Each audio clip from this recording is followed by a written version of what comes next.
Hi all, welcome back to the channel. இன்னைக்கு daily யூசிக் சென்டென்சஸ்ல நம்ம பார்க்க போற ஃபர்ஸ்ட் சென்டென்ஸ், நீ ஏன் இப்போலாம் அடிக்கடி வரதில்ல, முன்ன மாதிரி வரதில்ல, நீ ஏன் இப்போலாம் முன்ன மாதிரி வரதில்ல, அடிக்கடி வரதில்ல அப்படின்னு கேட்கறத, why don't you come often nowadays? oftenனா அடிக்கடி, nowadaysனா இப்போலாம். why don't you comeனா ஏன் வரதில்ல. இங்க யாரும் இல்லை, இந்த இடத்துல யாருமே இல்லை அப்படின்னு சொல்றத நோ ஒன் இஸ் ஹியர்னு சொல்லலாம். நோ ஒன் இஸ் ஹியர்னா இங்கே யாரும் இல்லை அப்படிங்கிறது. நோ ஒன் இஸ் அரவுண்ட் அப்படின்னா சுற்றி யாரும் இல்லை அப்படின்னு சொல்லுவோம் இல்லையா. இங்கே சுற்றி யாருமே இல்லை, இங்கே யாருமே இல்லை அப்படின்னு சொல்கிறத நோ ஒன் இஸ் அரவுண்ட் அப்படின்னு சொல்லலாம். நெக்ஸ்ட் சென்டென்ஸ், ஒரு ரொம்ப க்ளோசஸ்ட் பர்சன்லாம் உன்னை பார்க்காம நான் இழைச்சி போயிட்டேன், உன்னை பார்க்காம நான் துரும்பா போயிட்டேன் அப்படின்னு சொல்லுவாங்கல்ல.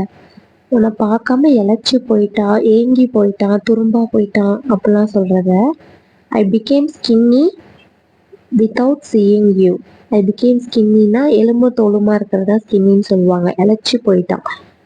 without seeing you, உன்னை பார்க்காம. I became skinny without seeing you. ஓகேங்களா? அடுத்த சென்டென்ஸ் பார்க்கலாமா? ஒருத்தவங்க எங்கேயாச்சும் வெளியில் போகிறாங்க அப்படின்னா நம்ம அவங்கக்கிட்ட நீங்கள் போகிறதுக்கு முன்னாடி என்கிட்ட சொல்லிட்டு போங்க அப்படின்னு சொல்லுவோம். கரெக்டா? நீங்கள் போகிறதுக்கு முன்னாடி என்னை பார்த்துட்டு போங்க, என்கிட்ட சொல்லிட்டு போ, பார்த்துட்டு போ அப்படின்னு சொல்லுவோம் இல்லையா. இதெல்லாம் எப்படி சொல்லுவோம்? நீ போகிறதுக்கு முன்னாடி என்னை பார்த்துட்டு போ அப்படிங்கிறத எப்படி சொல்லலாம்னா, meet me before you go. ஓகேயா? மீட் மீ பிஃபோர் யூ கோனா என்னை பார்த்துட்டு போ நீ போகிறதுக்கு முன்னாடி அப்படிங்கிறது. நீ போகிறதுக்கு முன்னாடி எனக்கு கால் பண்ணிட்டு போ அப்படிங்கிறத call me before you go அப்படின்னு சொல்லலாம். அடுத்தது, நீ அப்பப்போ வந்துட்டு போனால் தானே எனக்கு ஹாப்பியாக இருக்கும் அப்படின்னு சொல்லுவோம் இல்லையா. நீ அடிக்கடி வந்தால் தான் நான் சந்தோஷமாக இருப்பேன் அப்படின்னு சொல்கிறது எப்படி சொல்லலாம்?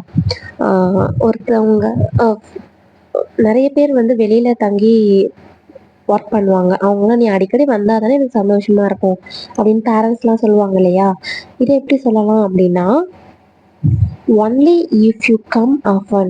ஒன்லி இஃப் யூ கம் oftenனா oftenனா அடிக்கடின்னு சொல்லுவோம். ஒன்லி இஃப் யூ கம், நீ அடிக்கடி வந்தாதான் ஐ வில் பி ஹாப்பி, நான் சந்தோஷமா இருப்பேன். புரியுதுங்களா? Only if you come often, அதாவது அடிக்கடி வந்தாதான் நான் ஹாப்பியா இருப்பேன், ஐ வில் பி ஹாப்பி.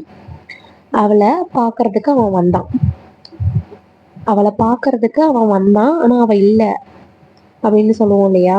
அவளை பார்க்கறதுக்கு அவன் வந்தான் அப்படின்னு கொஞ்சம் கோவமா சொல்றது, இல்லை ஃப்ரெண்ட்ஸ் யாராச்சும் பார்க்க வராங்க அப்படின்னா இது எப்படி சொல்லலாம் அப்படின்னா, he came to meet her.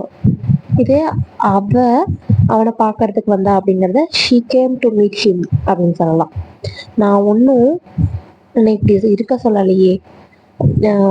சைலண்ட்டாக இருப்பாங்க. ஒரு ஃபங்க்ஷன் போனால் நம்ம பேரண்ட்ஸ்லாம் சொல்லுவாங்க அமைதியாக இருக்கணும், சத்தம் போடக்கூடாது, அது இதுன்னு சொல்லுவாங்க இல்லையா.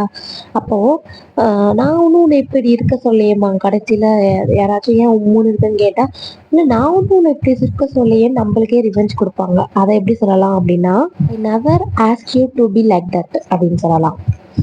நீ ஏன் என்னை கூப்பிட்ட, நீ ஏன் என்னை கூப்பிட்ட, நீ எதுக்கு எனக்கு கால் பண்ண அப்படின்னு கேட்குறத why did you call me, why did you call me அப்படின்னு கேட்போம். இந்த சென்டென்சஸ்லாம் உங்களுக்கு ரொம்பவே யூஸ்ஃபுல்லாக இருந்திருக்கும்னு நினைக்கிறேன். அண்ட் என்னோட வே ஆஃப் டீச்சிங் எப்படி இருக்குது, உங்களுக்கு ஈஸியாக லேர்ன் பண்ண முடியுதா அப்படிங்கிறதையும் சொல்லுங்கள். நிறைய பேர் நிறைய கமெண்ட்ஸ் கொடுத்துருந்தீங்க, டெய்லி யூசிங் சென்டென்சஸ் போடுங்க, வெக்காபுலரிஸ் போடுங்க அப்படின்னு சொல்லிட்டு. கண்டிப்பாக நான் அதை அப்கமிங் வீடியோஸில் அப்லோட் பண்ணுறேன். Stay tune for next video. Next ஒரு வீடியோவில் பார்க்கலாம். சேனலை மறக்காமல் சப்ஸ்கிரைப் பண்ணிக்கோங்க. டாடா பாய்.